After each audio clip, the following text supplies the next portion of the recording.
So our next talk is by Kinnary Patel on effective trilinear couplings on dynamical properties of perovskites. And I'll give you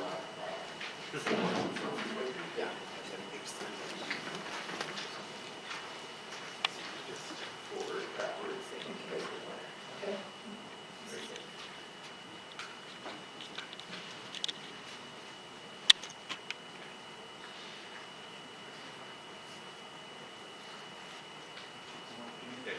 You're good.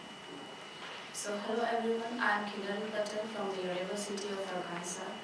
First of all, I would like to thank the organizer of the workshop to give me this credit to represent my work here.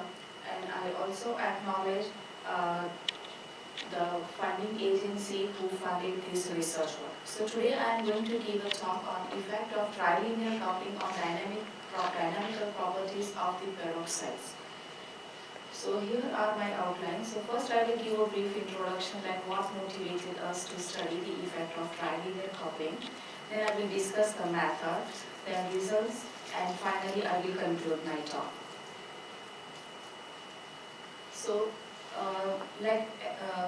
many of you here know, like trilinear energetic coupling have been intensively investigated mostly in oxides, and it is mostly motivated by the fact that it is formed in the results in the formation of the electrical coupling because of the octahedral, because of its coupling in the octahedral or oxygen octahedral tilting. As for example, like one octahedral tilting and one antipolar phonon. So far, like the trilinear energetic coupling have been studied for the static properties, and very little is known about the dynamical properties. So, for instance, like one may wonder like how the antipolar phonons behaves with the temperature, like when the material is exhibiting a phase transition, leading to the antiferroelectric state, having both in-phase and anti-phase tilting. One may also wonder like, is any of the antipolar phonon be soft, as for example one which may have not adopted a long-range order? Then do any antipolar phonon mix with the phonons associated with the fluctuation of the oxygen octahedral tilting because of the trilinear energetic coupling, or rather it is like this hypothetical mixing is just due to the sole condensation of the in-phase and anti-phase tilting. So to answer all these questions, like we focused on bismuth ferrite oxide, abbreviated as BFO, under a hydrostatic pressure round about like 8 gigapascal, as we know that BFO adopts a PNMA symmetry under a high pressure. So here is the effective Hamiltonian for BFO at a finite temperature under pressure that we had used for our study, which have degrees of freedom, like local mode, which is centered on the bismuth side, then homogeneous string center, Schrödinger vectors, and magnetic degree of freedom. And the uniqueness of the approach that we adopted lies in the last term E3, which contain the terms as shown in equation 2. And this energy term is the enharmonic interaction energy term between the local mode which are centered on the bismuth side and two AFD motions which are centered on the Fe side. Now we employed this effective Hamiltonian in the molecular dynamic calculation using 4 into 10 to the power of 5 MD step with a time step of 5 femtosecond. And in this MD calculation, we computed the frequency dependent responses related to the different order parameter which is shown in equation number 3, where Z alpha beta AA is the complex susceptibility which is associated with the order parameter. Now, to study the dynamics of the antipolar phonon modes, we decided to choose the three vectors ux, omega r and omega m as our order parameter, and where ux is the vector associated with the x mode, antiferroelectric bismuth displacement at the x point of the Brillouin zone, and which is represented here in this equation. Omega r quantifies the magnitude and direction of the antiphase tilting of the oxygen octahedral tilting, which is associated with the R mode. Again, it is represented here in this equation. And omega m quantifies the magnitude and direction of the in-phase oxygen octahedral tilting around the Fe site associated with the M mode, which is shown over here in this equation. Now, all these three vectors, ux, omega r and omega m, are coupled via the trilinear energy term represented here in equation 4, which is E trilinear is equal to d ux omega r omega m, where d is the coefficient which characterizes the strength of the interaction.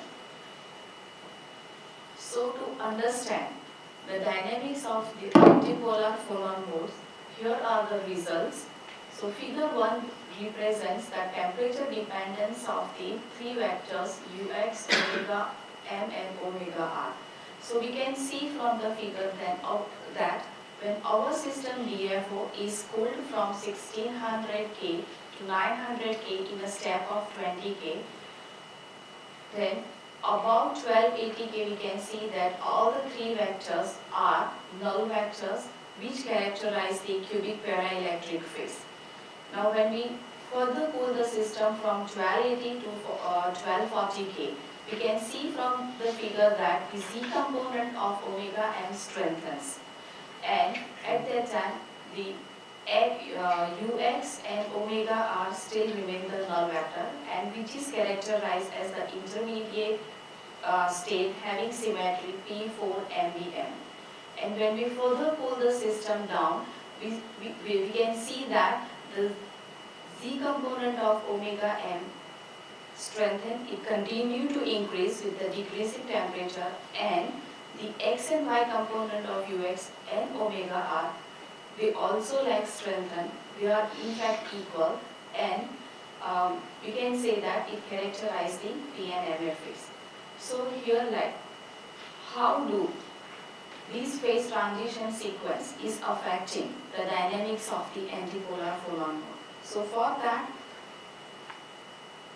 we will see figure 2, which represents the frequency dependence of the imaginary part of the susceptibility for our system BFO, which is subject to the hydrostatic pressure. So here the first panel is representing the X mode, in which we are getting one peak around 105, which represents the oscillation of the AFE phonon mode phonons associated with the oscillation of ux along the x direction. And we can see clearly that when the system is going to the intermediate state, now instead of one peak, we are getting two peaks. And when the system adopts PNMA symmetry, we are getting three peaks. So here, like, it is not straightforward to understand the microscopic origin for this increase of number of peaks. And like we can also see that one of the mode is getting softer here, like round about 15 centimeter inverse. So for instance, like here we can say both atomic features are responsible for one peak in the cubic phase and two peaks in the PNMA phase. So we will discuss that. And we also like developed a simple model which explains this effect. So here figure 3 represents the temperature dependence of the resonant frequencies of the phonons mode which are having antipolar character. So we can see that in the cubic phase, one of the X mode is like nearly independent of temperature in the whole interval when it is approaching a phase transition from cubic to the intermediate state. It does not show tendency to soften. So here we can say that, like, as it is not showing tendency to soften and this phase transition is resulting because of a physical quantity which has nothing to do with the antiferroelectricity, but it is rather due to the soul condensation of the Z component of the omega m. And it is surprising to note here that one of the AFE mode with antipolar character is softening in the intermediate phase, so this phase. And when we can see that when the system is heated, here one of the AFE mode is also softening when a phase transition is approaching from PNMA to the intermediate state. So, like, here the question is like, why do the AFE mode with antipolar character is softer in the intermediate phase and in the PNMA phase, whereas the X mode in the cubic state is harder. It do not show any tendency to soften. So we will discuss this in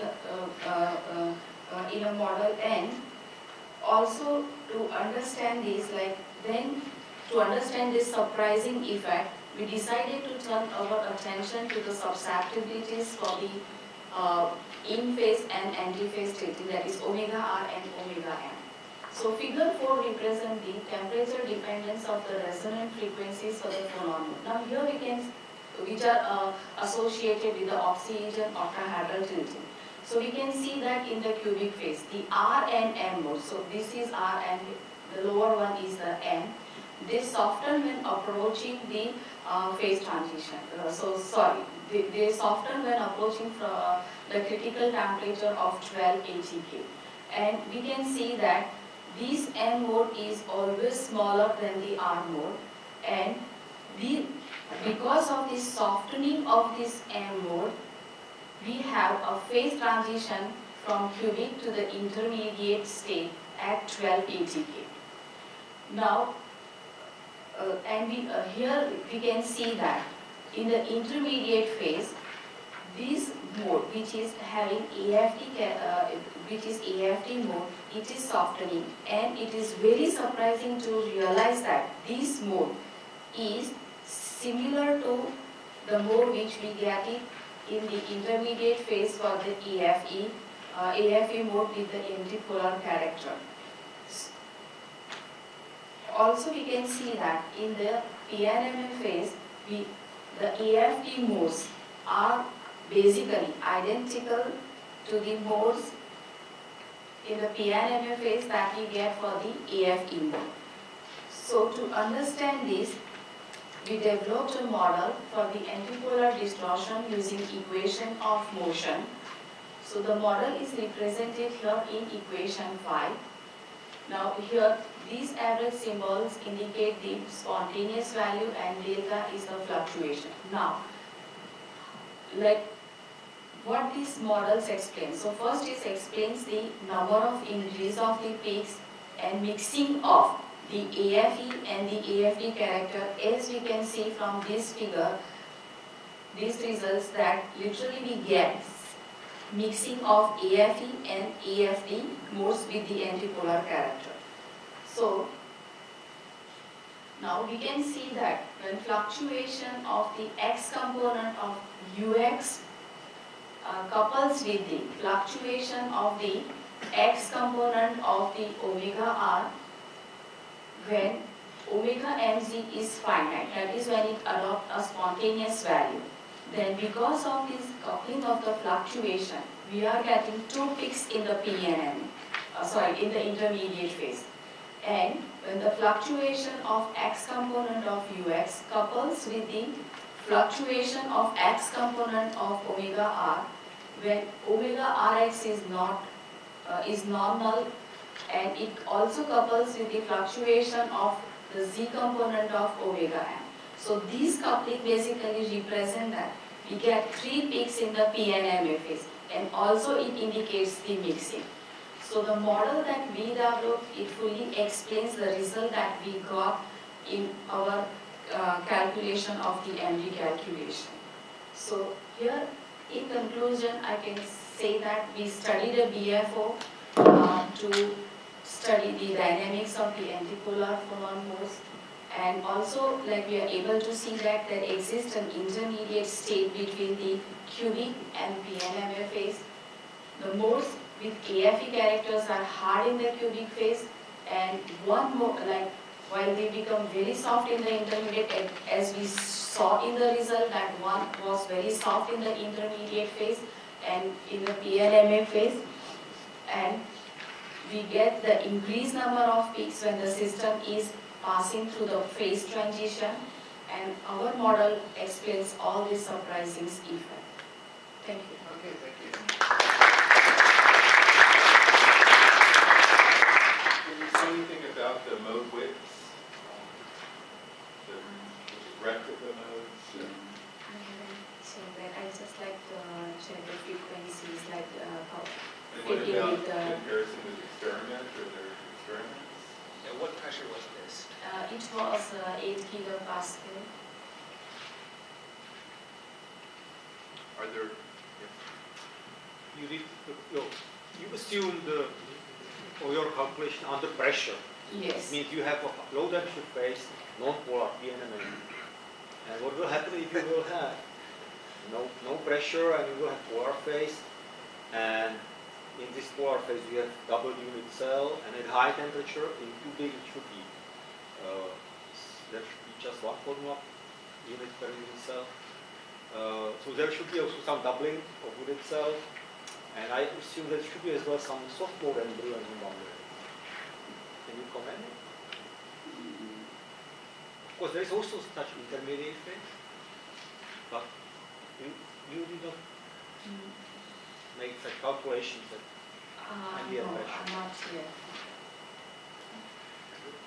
I'd like to just understand a little better. You talked about fluctuations of the frequency.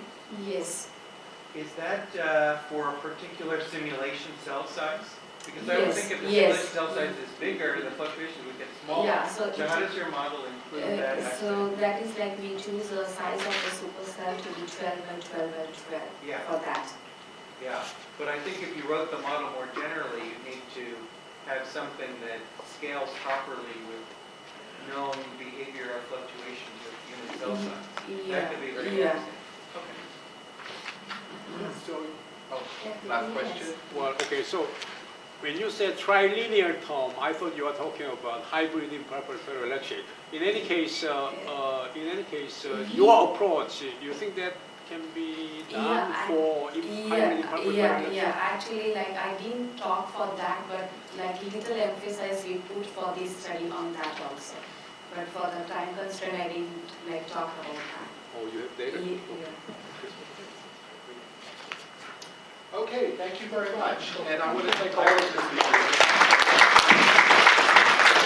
We have a great panel, and I see we have some nice stuff coming down inside. So everybody should feel nice and cozy. Here we will start again promptly at 10:30. So please be ready to go at 10. Okay, great.